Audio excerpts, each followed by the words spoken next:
Hi everyone, today I'm going to show you how to wedge clay, which is a really crucial aspect of working on the potter's wheel. Without doing that and de-airing the clay, it's just not going to work on the potter's wheel.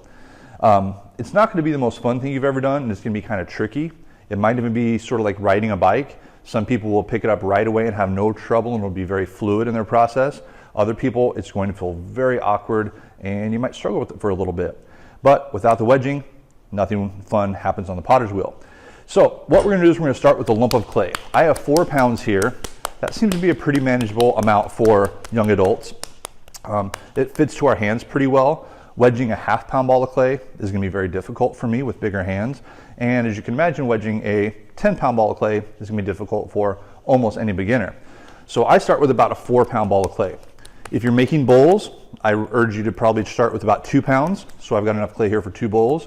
When you're ready to start making mugs, we use 1 pound, and so then obviously you'd have 4.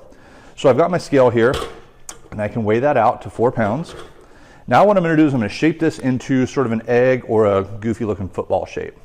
And the reason I mentioned football is because I like analogies, and this one's easy to remember. We're going to put the football up on point as if we're going to kick a field goal. All right? From there, what I'm going to do is I'm going to put my hands as if I'm going to catch a ball.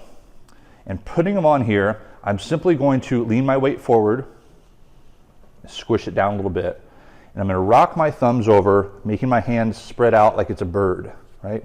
Feathers out here, head in the middle. What I'm looking for is what I call a butt print. Just like as if a baby came up and sat on this, we got 2 little cheek marks right here. That's important because if it looks like this, that's bad. We've now stretched it, we've put lots of air pockets in here. When I fold this back over, it's going to create more air pockets. We don't want that. So, getting it back into a football shape, now that we know what we don't want to do by stretching it, putting it up on its point, hands together, I'm going to press down and just roll my hands over, creating that little print. I could do that over and over again, pressing it down, rolling my hands over, pressing it down, rolling my hands over. But what happens is it starts to get wider and less deep, and that doesn't fit my hand very well. So I'm going to show you what's called spiral wedging. This is where it gets a little bit difficult, but once you get the hang of this, you'll be able to wedge very quickly and easily. So starting over, football up on point, hands together like I'm catching a ball, press my hands down just a little bit till my pinkies touch, roll my hand over so it has that bird shape. Now when I pick it back up, I'm going to turn it counterclockwise. Just like working on the potter's wheel, goes counterclockwise.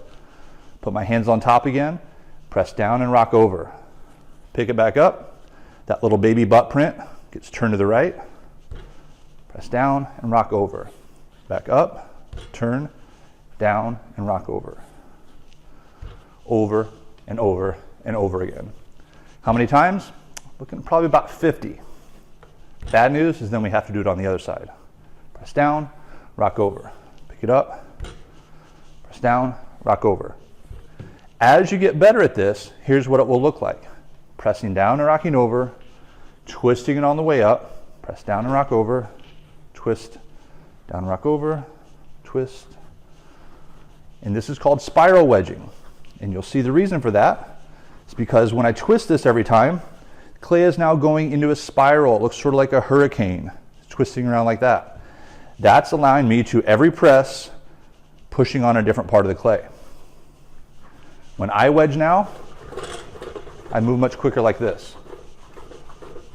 You'll get to this point, but as a beginner, press down, rock over. Pick it up on point, turn it. Press down, rock over.